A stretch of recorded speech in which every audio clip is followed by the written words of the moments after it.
Hi, my name's Paul Baines. With me here today is Sir Robert Worcester, founder of MORI. Come here to talk about the future of public opinion research. Sir Robert, one of the things about opinion research, it seems to me, is that it's a very malleable thing, and politicians often suggest that there's little point in looking at opinion research simply because politicians should lead public opinion, not necessarily follow it. What would you say to that? I'd say they weren't the smart politicians. The smart politicians are taking it all on board, soaking it up, doing what Abraham Lincoln said was sniffing the wind of the public mood. He went out to do what he called taking public opinion baths. And remember, that was 1860s, for heaven's sake, in the United States, long before opinion polls were invented. Now, instead of being politicians sniffing the public wind, it is that they get systematic and objective measures of public opinion. And if you look at the public opinion that's been measured over the last 6 months since the new administration was brought in and the coalition government began, you will see that there's been an amazingly consistent run of public opinion polls if measured by current voting intention. At the time, something like 94% have been within plus or minus 3% of the average of all the polls taken over that period of time for each party. Now, you will know, and many of your students here at Cranfield will know, that there is a statistical reliability of opinion polls of 1,000 people or so of plus or minus 3%, 95% of the time. And all of this shows the statistical relevance, the statistical objectivity that's being measured by public opinion polls. A politician who doesn't understand the difference between his making or her making a decision and being informed about public opinion rather than being mandated by public opinion. We don't mandate anybody to do anything. But smart companies, smart charities, smart quangos, smart government agencies do a lot of market research. And really, when you get down to it, there's no difference between market research and public opinion research. It's all relevant in using the same techniques. Do you think those techniques have changed? We've seen changes in technology. We hear about listening rather than asking. How do you think market research is changing? Market research and public opinion research is changing, but it's changing at the margins. Tom Harrison invented in the late 30s, early 40s, mass observations, and that was a listening device. It wasn't systematic, it wasn't objective, but it was very effective in buttressing the Gallup polls that were being taken, and the Gallup method, which was only brought into this country in 1937 by Harry Field, coming and recruiting Henry Durant from London School of Economics to set up for £50 a year, part-time, to run the Gallup poll. And that was being used by the government, by the Ministry of Information.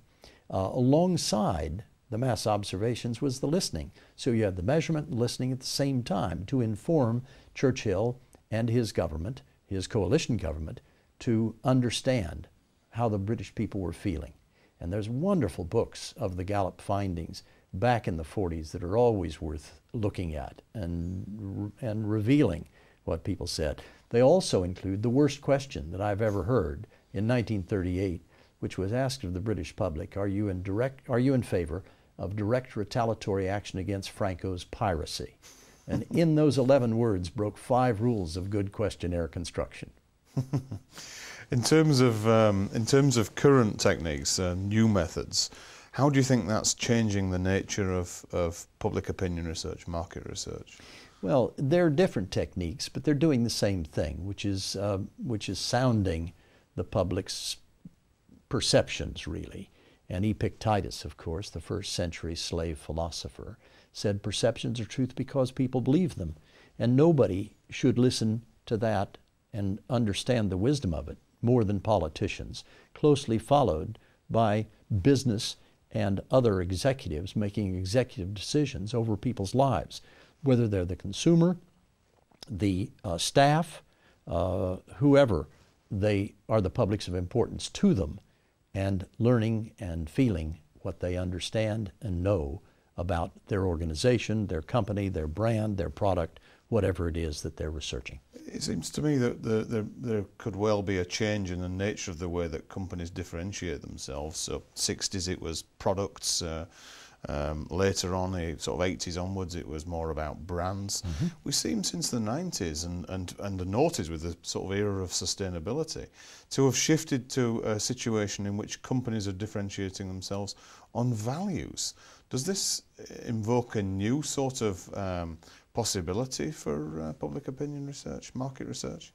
Well, I did corporate image research, which looked at the beliefs that people had about corporations and the brand of the corporation, which certainly included the focus on people's values. And the World Value Survey has been going since 1981, so it's over 20 years old. And that is something that I've participated in for a very long time, since 1986. And I'm currently doing, as we speak, the World Value Survey in Trinidad, one of the 50 or 60 countries of the world in which this values research is being done.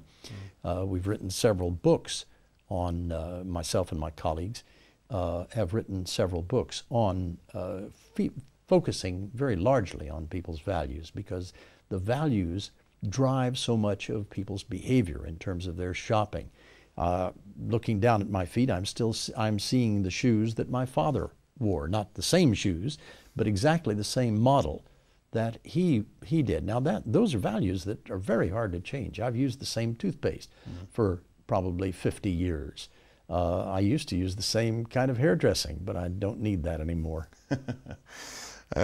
Perhaps a final question from me then. How do you think directors, industrial directors, senior chairmen and chief executives misuse market research?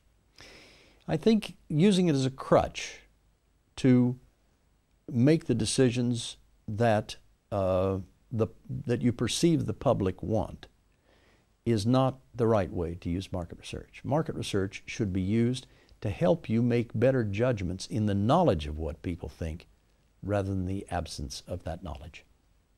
Thank you very much, Sir Robert.